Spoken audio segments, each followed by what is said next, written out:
Boa noite, irmãos, tudo bem? Estamos iniciando mais uma célula hoje, dia 21 de abril de 2025. Pessoal que está acompanhando aí, ao vivo, gravamos, tá? Mas ela vai ser disponibilizada de uma forma ao vivo. Então, assim, eu não vou poder estar respondendo as perguntas hoje aqui no chat, mas eu creio que Deus irá falar tremendamente ao nosso coração, mas vocês podem interagir entre vocês, tá bom, pessoal? Então, amém. Deus colocou no meu coração, irmãos, principalmente pelo momento que nós estamos vivendo, né? Ontem foi, né, a Páscoa, domingo, né? A ressurreição de Cristo. E veio ao meu coração nós meditarmos hoje o que Deus fez por nós. Qual foi realmente o significado desse sacrifício de Jesus? O que a obra, a justificação que Ele nos deu representa, né? E assim, irmãos, eu acho que foi o dia mais difícil para o Pai, para o seu Pai, nosso Senhor, né? Pai do nosso Senhor Jesus Cristo, porque Ele teve que escolher entre um dos seus filhos, né? Porque a gente vai ver hoje que o pecado entrou no mundo por causa de um homem, e por meio de um homem ele deveria sair.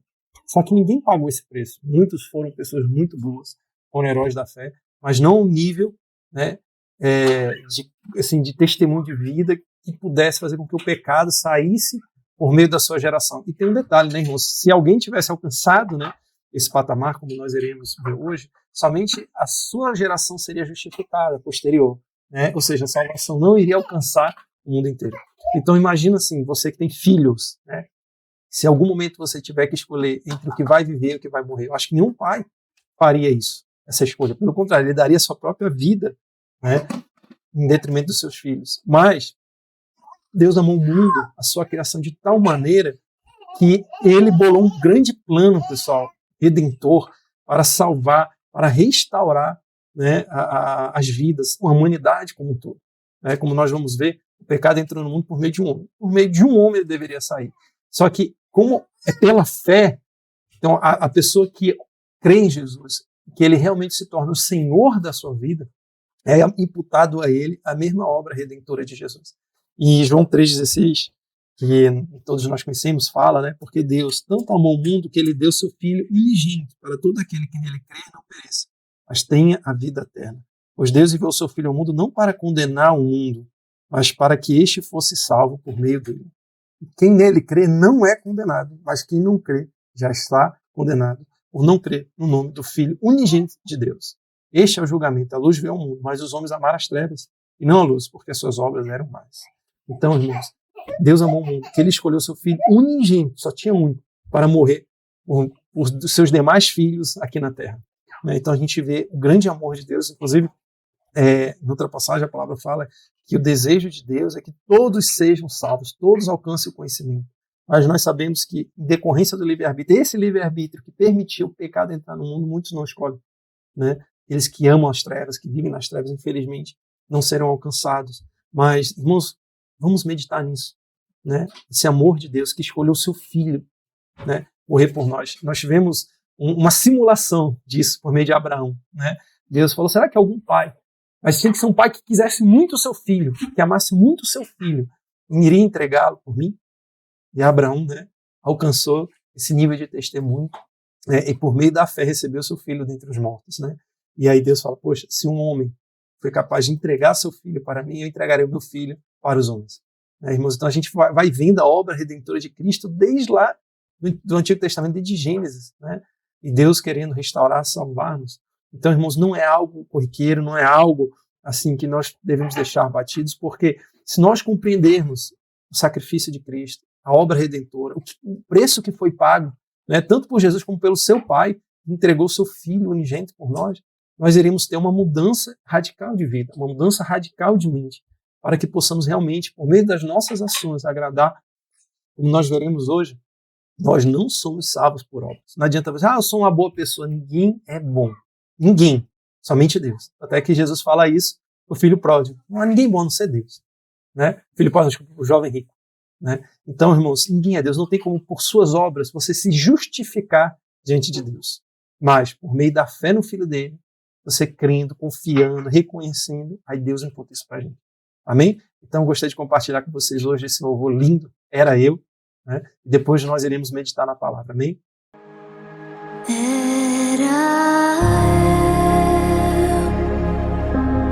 Condenado era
como você chegou aqui.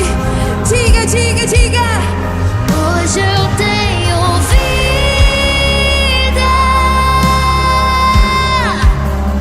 Hoje eu tenho vida. Independente da situação. Você pode dizer, mas eu não consigo cantar isso. O cenário da minha casa não me deixa cantar isso. Mas o Senhor te trouxe nessa manhã pra te dizer: hoje eu te dou vida. Sim, você tem vida. Levante suas mãos e diga: hoje eu tenho vida. Hoje eu tenho vida.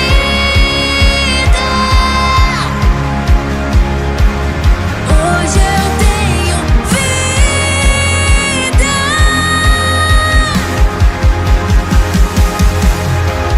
Ele foi julgado em meu lugar.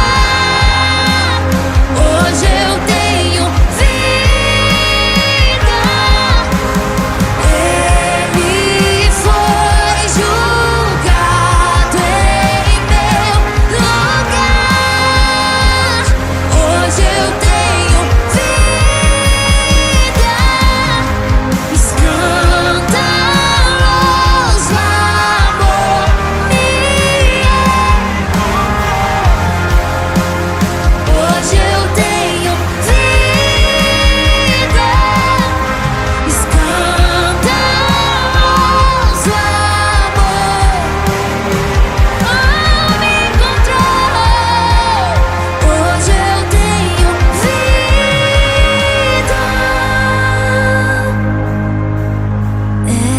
Era eu condenado, era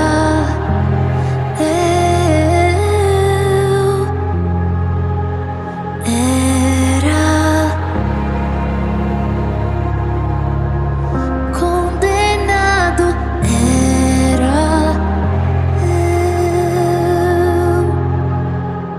Glória a Deus, irmãos, estamos voltando, né? Que louvor lindo, né? Isso era para mim e para você. Era eu, né? Era eu que deveria ter morrido na cruz, era eu que deveria ter pago esse preço. Mas, irmãos, nós, infelizmente, não pagamos esse preço. Né? Como a gente tem visto recorrentemente sobre quando nós falamos sobre oração, sobre leitura da palavra, muitas vezes, nós não queremos pagar o preço de separar um momento para adorar o nosso Deus, para buscá-lo. Irmãos, Deus está falando muito no meu coração. Eu creio que em breve a gente vai ter um estudo sobre oração, e eu estou aprendendo muito sobre isso. A oração vai muito além do que você dedicar um tempo ali para ficar falando.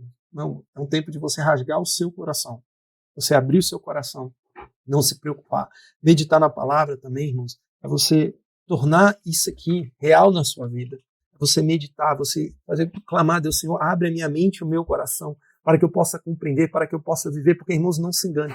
Todas as palavras que nós temos tido aqui, nós temos tido uma oportunidade logo em seguida de pegar Cristo, Ele quer que nós, né, o Senhor Deus, o Espírito Santo, que nós possamos viver a palavra de Deus na sua plenitude, conhecê-la, praticá-la. Como é que você vai praticar se você não conhece? Eu estava até vendo recentemente um vídeo, né, uma ministração, em que a nossa geração é uma geração muito cômoda, né? Ela quer muito apenas aceitar a palavra do líder. Aquilo ali é suficiente. Irmãos, é uma bênção a gente estar aqui, né, ouvindo a palavra, mas isso não é suficiente. Deus quer falar muito, muito, muito ao meu coração. Ele não quer intermediários, né? Ele quer falar com seus filhos, ele quer levantar ministérios. A gente tem visto, né, nesse tempo que estamos aqui. Olha, meu. A Aline está compartilhando aqui, né? Deus, ele quer trazer para a gente uma palavra específica, uma palavra rima para você todo dia. Te orientar, porque, irmãos, todos os dias nós temos que tomar decisões, temos que agir. E se você não tiver essa plenitude, esse conhecimento, essa dependência, essa vida de intimidade com Deus, você não vai buscar orientação para aquele momento, para aquela decisão que você tem que tomar no dia. Mas não se engane, irmãos, todos os dias Deus tem uma palavra rima para compartilhar. Ele quer nos guiar pela mão. Ele é onisciente, onipotente, onipresente. Então não existe limitações para ele. Para mim existe, para você existe, mas para Deus não existe, pessoal. Amém? Então, irmãos, que nós possamos realmente colocar na nossa vida um momento de entendimento, de profundidade da palavra, de oração. E, esse tempo que eu também estou aqui com meu pai, né, a gente está na última semana aqui com ele, a gente vimos aquela novela Terra Prometida, né, com Josué, e a gente pôde meditar muitos pontos ali, conversando, e a gente vê o nível de intimidade, né? Boa parte da gente sabe que não está na palavra, né, isso aí, né, é criação humana, que eles chamam de licença poética, né? Mas tem partes ali que retratam realmente o que aconteceu e a fidelidade daquela geração, né, de Caleb, de Josué, que entraram na Terra Prometida, a fidelidade, e eles experimentaram algo extraordinário, eles viram dia após dia o milagre, o poder, o agir de Deus, e cada vez que Deus agia mais, eles buscavam a Deus, mais confiavam, mais viam que era Deus que estava lutando por eles, né? Deus parou o sol e a lua, e ele fala, não foi por causa do clamor de Josué, foi pelo clamor de um homem.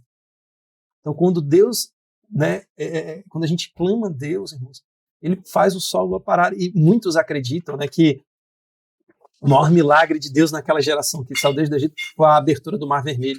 Mas, irmãos, eu já teci para vocês fisicamente, né, o maior mesmo foi Deus parar o sol e a lua. Por quê? Ali no Mar Vermelho, ele parou as correntezas, agiu com um poder muito grande. Mas o que acontece? Ali você consegue visualizar aquelas paredes, aquelas colunas de água grande. Então, os nossos olhos parecem algo assim, meu Deus, sobrenatural. Mas o sol e a lua parar é algo quase que imperceptível, talvez para alguns. Né? Mas, na verdade, não foi o sol, a lua parou, porque eles não têm movimento de rotação, translação, quem tem a Terra. Então, quem parou foi a Terra.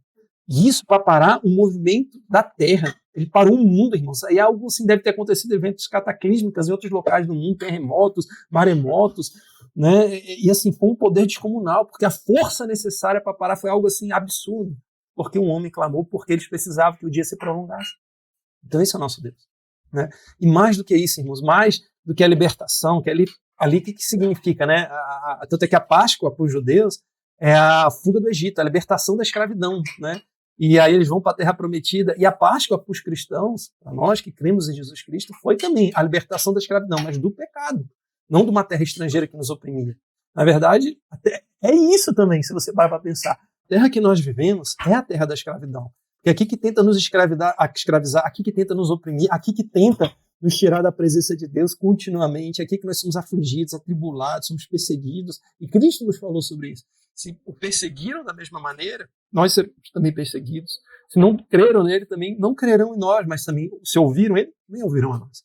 Né? Então, irmãos, aqui é a terra da escravidão, e com o sacrifício de Cristo, com o Cordeiro Pascual, nós conseguimos salvar e garantir a nossa entrada na era que há por vir, na Nova Jerusalém, aí voltar para a nossa morada definitiva. Então, a gente está peregrinando a Terra Prometida, para nós assumirmos, conquistarmos lá o nosso espaço. Mas o que a palavra de Deus fala, irmãos?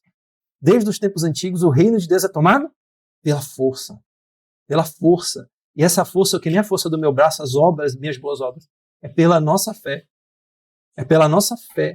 É você passar por cima das tribulações, das lutas, crendo, confiando em Deus, aguardando nele, né, a vitória. É você olhando para frente, não se deixando abater pelas dificuldades, pelas lutas. É você passar, derrubar uma cidade, derrubar um gigante, não pela sua força, mas pelo poder de Deus.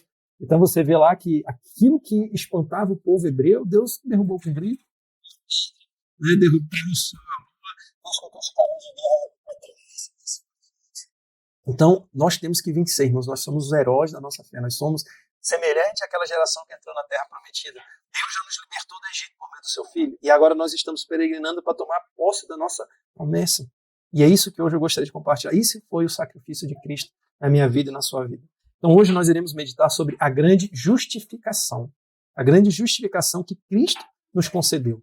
Tá? Em Romanos, vamos ler capítulo 5, do 1 ao 11. Romanos 5, do 1 ao 11, diz assim: tendo sido, pois, justificados pela fé, temos paz com Deus, por nosso Senhor Jesus Cristo, por meio de quem obtivemos acesso pela fé a esta graça na qual agora estamos firmes e nos gloriamos, na esperança da glória de Deus. Não só isso, mas também nos gloriamos nas tribulações, porque sabemos que a tribulação produz perseverança. A perseverança, o caráter aprovado. E o caráter aprovado, esperança. E a esperança não nos decepciona, porque Deus derramou seu amor em nossos corações por meio do Espírito Santo que Ele nos concedeu. De fato, no devido tempo, quando ainda éramos fracos, Cristo morreu pelos ímpios. Dificilmente haverá alguém que morra por um justo. Embora pelo homem bom, talvez alguém tenha coragem de morrer. Mas Deus demonstra seu amor por nós. Cristo morreu em nosso favor quando ainda éramos pecadores. Como agora fomos justificados por seu sangue, muito mais ainda, por meio dele seremos salvos da ira de Deus. Se quando éramos inimigos de Deus fomos reconciliados com ele mediante a morte de seu filho, quanto mais agora, tendo sido reconciliados, seremos salvos por sua vida. Não apenas isso, mas também nos gloriamos em Deus por meio do nosso Jesus Cristo, mediante quem recebeu agora a reconciliação. Então, irmãos, é um texto, claro que se nós lermos de uma maneira rápida, como nós lemos agora, a gente vai perder muito detalhe, muita mensagem profunda que Deus tem para nós. Por isso que agora a gente vai meditar nesse texto que nós lemos. Ele começa aqui, né, nos versículos 1 até o 2 aqui, falando o seguinte: tendo sido, pois, justificados pela fé. Aí esse aqui é entrar no primeiro ponto da nossa mensagem. Irmãos, a justificação é o quê? Pela fé. Isso aqui foi a grande sacada, vamos dizer assim, de Martim Lutero. Foi isso, quando ele entendeu, ele compreendeu isso, que ele rompeu com aquela religiosidade da Igreja Católica. Ele começou a gritar pela fé, pela fé, pela fé. Porque até então as pessoas achavam que era pelas boas obras. Como o jovem rico achava, como muitos judeus acham. Mas, irmãos, é pela fé. Muitos espíritas acham, né, que vão conseguir algo. Nem conheço muito a doutrina espírita, nem quero conhecer, mas eles falam, né, sobre a importância de ser bom. Mas, irmãos, não é que esteja errado que nós não devemos ser bons. Claro que sim. Mas a bondade humana, ela é irrisória, é loucura. Ela é limitada, ela é condicionada, ela é imperfeita. Mas, quando nós aceitamos Cristo, aí vem a verdadeira bondade. Porque o Espírito que habita em nosso coração, o Espírito Santo, fará que nós pratiquemos as mesmas obras de Jesus Cristo da mesma forma e qualidade que ele praticou. Porque veja bem, tudo que Cristo fez foi para exaltar quem? Deus. Então, quando a bondade é simplesmente humana, o homem é engrandecido, e nós esvaziamos a cruz, esvaziamos o trabalho, sacrifício de Cristo, esvaziamos o sacrifício do Pai, deu seu Filho por nós, né? Por causa da nossa bondade. E o nosso nome é exaltado. Mas, quando nós entendemos isso, quando o Espírito age por nós de uma maneira assim, linda, nós, claro, Deus nos usa como instrumento, como Coríntios fala, nós temos esse tesouro em um vaso de barro simples, e o nome de Deus é exaltado, engrandecido. A nossa luz brilha, mas quem é engrandecido é o Senhor. E o que é justificar, irmãos? A gente, às vezes, temos uma certa limitação da compreensão de determinados temas, né, e mensagens, porque nós não conseguimos compreender o significado de justificação. Né? Como eu estou usando o celular hoje como webcam, eu não tenho como ler aqui para vocês ipsiliter, né, literalmente, o que consta a tradução de justificar no grego. Depois eu posso até pedir o link da célula para vocês, ou até mesmo aqui no chat. Esse significado de justificação, né, para que todos fiquem ali. Mas justificarmos no grego, né, que foi utilizado aqui, uma carta escrita por Paulo, então a gente tem que entender isso. A carta aos Romanos foi escrita pelo apóstolo Paulo, e ele utilizou a língua grega. E nada, né, vem por acaso. Nenhuma palavra é escrita por acaso. Né, sempre tem um significado. Tanto é que a gente fala que, sim, que Cristo, a Bíblia diz que vê o quê? Na plenitude dos tempos. Ou seja, no tempo exato. E nesse tempo exato, irmãos, Deus ele preparou a humanidade para isso. Então, por exemplo, séculos antes, ele permitiu que o Império Grego alcançasse, né, um crescimento territorial gigantesco, a sua influência da sua língua, e chegasse até lá ao Oriente Médio. Tanto é que tem uma profecia de Daniel nesse sentido. Né? Aí depois do Império Romano, também tem uma profecia nesse sentido, em que ele expande as estradas. Então, você tem no tempo de Jesus estradas em que ele poderia se deslocar de maneira muito rápida, fácil, comparado aos anos anteriores, uma estrutura administrativa melhor. Você tem a língua grega, que permitiu, que é uma língua muito rica, com muitos significados, para encaminhar um contexto exato da mensagem de Cristo. E justificar, o que significa, pessoal? É você se declarar reto, bom, santo, inculpável. Então, até Cristo, isso muitas vezes era pregado como hoje muitas pessoas têm essa concepção que para me tornar justo diante de Deus, certo, correto, merecedor, né, da salvação é pelas obras. Mas não, é justificado pela fé em Cristo Jesus. Porque Cristo, semelhante a nós, como a palavra fala, passou por toda sorte de pecados e tentações, mas sem pecar. Ele foi submetido à tentação, mas sem pecar. E quando nós cremos nele, aceitamos ele como nosso Salvador, na nossa vida, ele imputa a mim e a você a obra redentora. Olha que coisa linda, né, irmãos? Olha que coisa maravilhosa. Ele imputa a mim e a você. Então, a justificação é isso, é você tornar-se justo diante de Deus. Só que o que a palavra fala sobre a justiça do homem? Que é trapo de imundícia diante de Deus. Tanto é que o jovem rico, quando ele chega, né, para Jesus, fala: bom mestre, o que eu farei para herdar a vida eterna? Ele está falando ali de salvação, irmãos.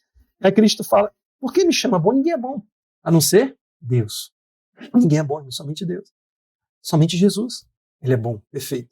E aí o que acontece? Para que nós alcancemos esse nível de bondade, essa perfeição, a gente vai estudar isso hoje, nós temos uma série de ações. Primeiro, é pela fé. Você tem que crer no Senhor Jesus Cristo. E não basta apenas, pessoal, eu creio em Jesus. Eu creio que Jesus existiu, eu creio que ele é o Filho do homem, eu creio que ele morreu pelos nossos pecados, mas essa crença ela tem que vir acompanhada de algo. O apóstolo Tiago fala: você crê que Deus existe? Até os demônios creem e temem diante dele. Então, veja bem, isso tem que vir acompanhado de ações. As pessoas têm que ver Cristo em nossas vidas. Como o apóstolo Paulo falou, sermos cartas vivas de Cristo, irmãos. Nós não podemos escolher o que viver, como viver, quando agir, o que eu vou viver ou não da palavra. Você já imaginou, hoje, né, por meio da justificação da fé, a palavra de Deus diz que nós somos o quê? Filhos de Deus. Filhos de Deus. E como filhos, você imagina um filho que não teve comunhão com seu pai, que não conhece os ensinos do seu pai?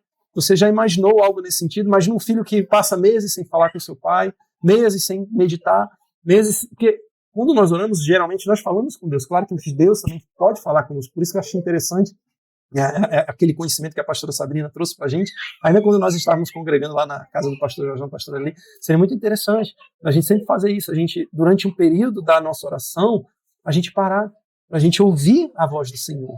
O Senhor também fala nas orações, mas principalmente por meio da sua palavra. Então, interessante, né, irmãos, a gente sempre, quando nós formos orar, a gente parar, conversar, abrir o nosso coração diante de Deus, mas também meditarmos a palavra, que ali Deus fala também muito ao nosso coração. Mas olha o que está, irmãos, em Efésios 2, do versículo 1 ao 10. Vocês estavam mortos em suas transgressões e pecados, nos quais costumavam viver, quando seguiam a presente ordem deste mundo, e o príncipe do poder do ar, o espírito que agora está atuando nos que vivem na desobediência. Ou seja, o que acontece aqui em Efésios 2, 1? Ele fala: quando nós éramos pecadores, antes de merecermos o sacrifício de Cristo, o que a gente fazia? A gente vivia segundo a presente ordem, segundo os princípios desse mundo, segundo as razões desse mundo, né? E segundo o espírito do poder do ar, que está atuando na desobediência. Então, irmãos, o que a gente tem que ver hoje? Como é que nós estamos vivendo? A gente está vivendo segundo o Espírito de Deus, segundo a obediência do Senhor, ou estamos satisfazendo as nossas vontades? Que ele continua no versículo 3, né? Anteriormente, todos nós também vivíamos entre eles, satisfazendo as vontades da nossa carne, seguindo os nossos desejos e pensamentos. Como os outros, éramos por natureza merecedores da ira. Aí eu te pergunto, nós estamos hoje assim? Vivendo a nossa vontade, a nossa carne, satisfazendo a vontade dela? Se nós estamos, né, dia após dia fazendo, cumprindo as ordens, seguindo os valores deste mundo, é algo errado, irmãos. É algo errado. A justificação é pela fé? É. Mas a gente não basta crer e dizer que vive com Jesus, nós precisamos mudar a forma como nós vivemos e conduzimos em qualquer área da nossa vida. E aí eu vejo muitas pessoas, Diogo, isso é muito bonito na teoria, mas na prática, irmãos, isso aqui é para viver na prática. Todos os dias, em todas as áreas da nossa vida. Se eu viver isso aqui, eu não vou conseguir, então não consegue. Só que o que a palavra fala, irmãos? O Senhor que nos capacita, o Senhor que vai à frente. Segundo a razão humana, o povo não ia conquistar a terra prometida. Eles não eram guerreiros por natureza, porque, olha que loucura, eles eram escravos durante 400 anos. Como é que eles teriam experiência de guerra durante 1 ano, 2 anos, 3 anos, 4? Não tinha. Foi Deus que os capacitou, Deus que foi à frente, Deus que guerreou no lugar deles. Então a gente precisa viver isso e falar assim, cara, isso aqui não é um livro de historinha, isso aqui é real na minha vida, na sua vida. Mas na época é diferente. Não, irmãos, a mesma coisa. A Bíblia ainda, né, a palavra de Deus não se cumpriu, só vai se cumprir quando terminar lá em Apocalipse, capítulo, acho que 22 é o último capítulo. Então a gente está muito longe disso, então Deus está contando para que nós sejamos, né, os Josués e Calebes da nossa geração, que a gente seja justificado pela fé, que a gente ande pela fé, que a gente viva pela fé em todas as áreas, no trabalho, no profissional, no familiar, no financeiro, no emocional, né? Muitas pessoas estão se relacionando, jovens tomando decisões de relacionamento, sem buscar Deus, com base na visão, no base do que eu acho. Irmãos, nós somos muito limitados. Tudo é pela fé, irmãos. Tudo. Como é que eu creio que eu sou servo de Cristo, que eu amo a Cristo? Se eu vivo e sigo os seus valores e princípios. Está lá em João 14, João 15. Vocês me amam são aqueles que andam segundo os meus valores, meus princípios e obedecem. Então, irmãos, ele continua aqui no versículo 4. Todavia, Deus que é rico em misericórdia, pelo grande amor com que nos amou, deu-nos vida com Cristo, quando ainda estávamos mortos em transgressões. Pela graça vocês são salvos. Deus nos ressuscitou com Cristo e com ele nos fez assentar nos lugares celestiais, para mostrar nas eras que hão de vir a incomparável riqueza da sua graça, demonstrada em sua bondade para conosco em Cristo Jesus. Pois vocês não são salvos pela graça, pois vocês são salvos pela graça por meio da fé. E isto não vem de vocês, é dom de Deus. Não por obras, para que ninguém se glorie, porque somos criação de Deus, realização em Cristo Jesus, para fazermos boas obras, as quais Deus preparou antes para que nós as praticássemos. Então veja que ele fala que não é por obras.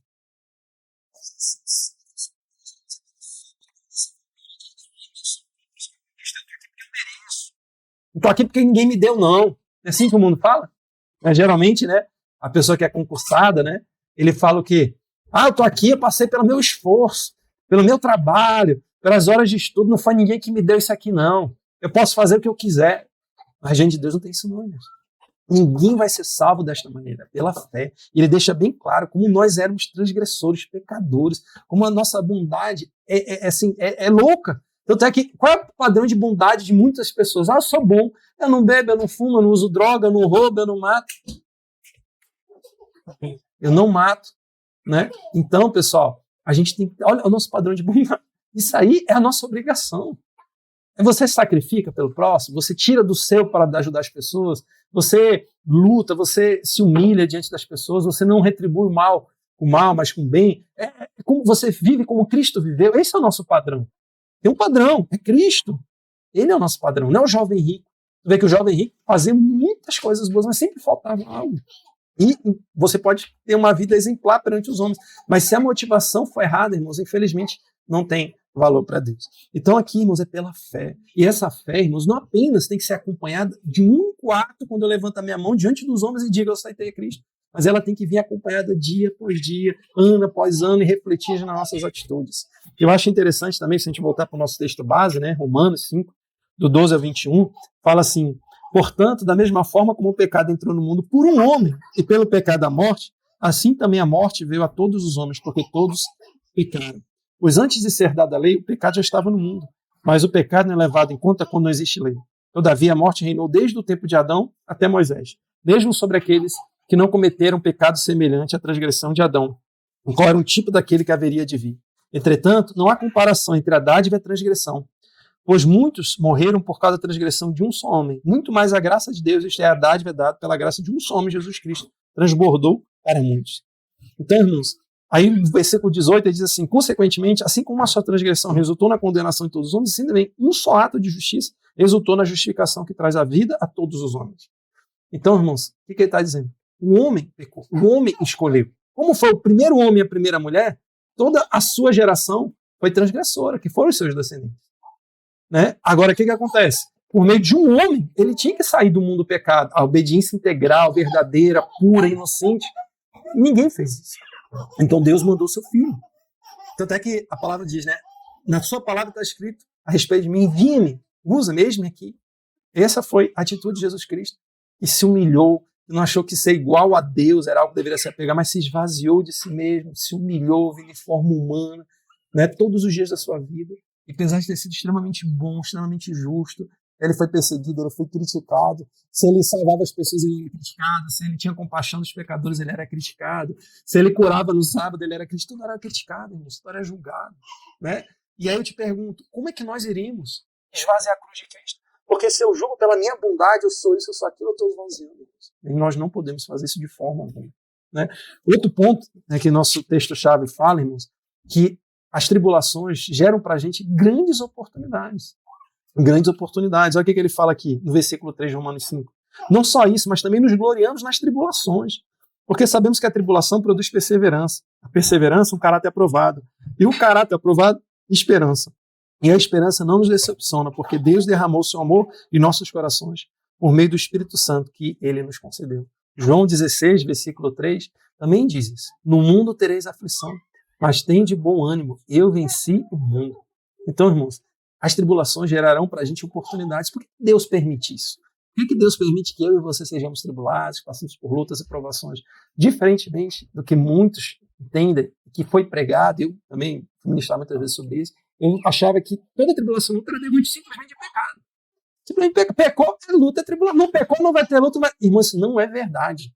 Isso não é verdade. O mundo tereis aflições, mas tem de bom. Eu venci o mundo. O Romanos 5, o que ele fala? Né? Vamos lá, o Sermão da Montanha. Olha como o básico da palavra, pessoal, ele é negligenciado e esquecido por muitas pessoas. Olha o que ele fala. Bem-aventurados os perseguidos por causa da justiça, pois deles é o reino de Deus. É o Romanos 5, Mateus 5, a partir do versículo 10. No versículo 11 diz, bem-aventurados serão vocês quando por minha causa os insultarem, os perseguirem e levantarem todo tipo de calúnia contra vocês. Alegrem-se e regozijem, porque grande é essa recompensa nos céus. Pois da mesma forma perseguiram os profetas que viveram ante vocês. Então, essas tribulações, todos os heróis da fé, irmãos, como a gente falou, da geração de Josué e Caleb, passaram para quê? Para que eles fossem aperfeiçoados em fé. Ele fala, né? Que a tribulação produz o quê? Perseverança. A gente persevera, a gente luta. E a perseverança, um caráter aprovado. Então, Deus vai melhorando o seu caráter, vai mudando a sua vida, a sua maneira de pensar, a sua maneira de agir. Né? Você vai sendo aperfeiçoado no fogo, né? Como a palavra fala lá, né? Que refinado 7 vezes um cadinho de barro. Então Deus vai melhorando, né? Ele usa provações e tribulações para isso, para que nós possamos alcançar amadurecimento. E por último, esperança. O que é esperança, irmãos? É a certeza das coisas que hão de vir. O que é a fé, irmãos? É a dependência de Deus, é isso. O que Deus fala assim? Vocês precisam ter fé. Ele está falando, vocês precisam confiar em mim. Vocês precisam depender de mim, vocês precisam crer que eu sou fiel, vocês precisam confiar que eu vou cumprir o que eu prometi. Isso é fé. O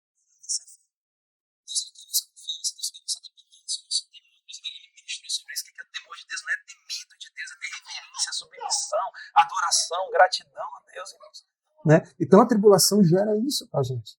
Se tudo der certo, tudo for bom, já viu um filho, tudo foi dito sim, sem correção, sem disciplina, sem não. Ele não amadurece, ele tem problemas de caráter. Por isso que ele fala, né? Um caráter aprovado. Por isso que nós somos atribulados. Por isso que nós passamos por tribulações. Para que as pessoas vejam Deus em nossas vidas e nós também possamos ver Deus em nossas vidas. Então, a obra justificadora de Cristo é isso. Né? Ele permite que a gente coloque essa fé em prática, em ação, todos os dias da nossa vida. E por último, Romanos 6, né, do 1 ao 14, diz assim, que diremos então? Continuaremos pecando para que a graça aumente?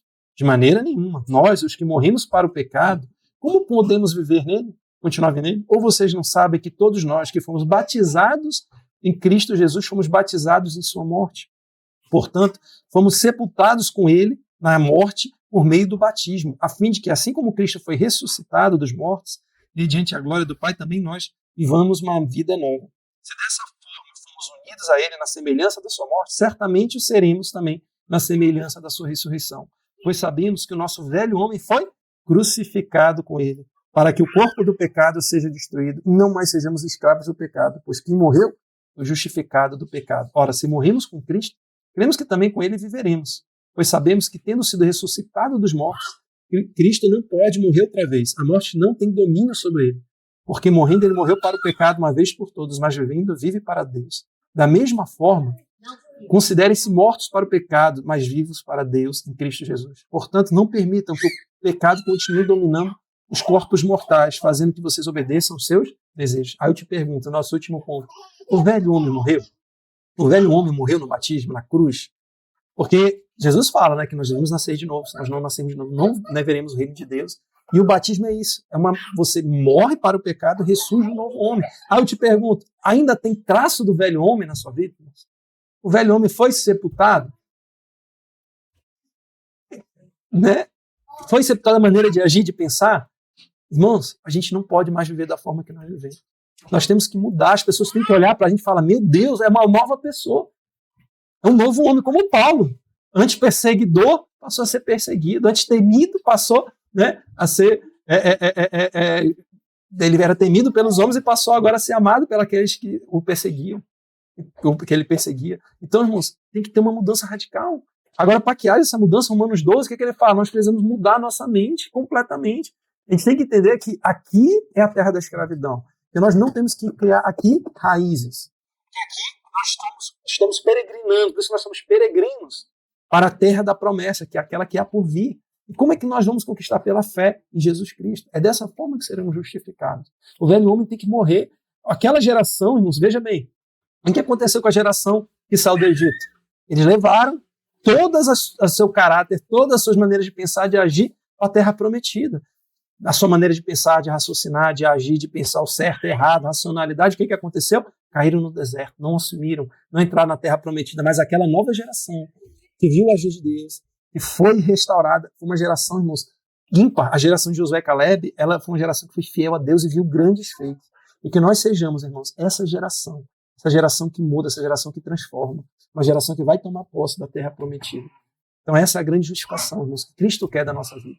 Amém? Então que Deus possa abençoar, ter uma ótima semana. Se Deus quiser, na próxima semana a gente chega sexta-feira, então domingo, né? A gente já está aí com vocês, né, presencialmente, na próxima célula também, tá bom? Pessoal, vamos praticar para Deus. Vamos colocar em prática realmente. Não vamos, que palavra linda, amanhã esquece completamente, não. Ou ficar ali no celular, né? Botar aqui só para ver, para dizer que eu cumpri. Não é isso não tem valor. Vamos realmente ter uma fé em Deus, vamos realmente justificar, né, a nossa fé diante de Deus, vivendo da maneira que Deus colocou. Veja que nós não somos salvos pelas boas obras, mas uma vez salvos pela fé, fomos chamados para as boas obras. Você está vendo os frutos dessas boas obras? As pessoas estão vendo Cristo em sua vida? Então, amém. Se não, irmãos, vamos mudar agora. Chega de amanhã, na segunda. Não, o dia é hoje. Fiquem com Deus. Até a próxima semana. Vida longa e próspera.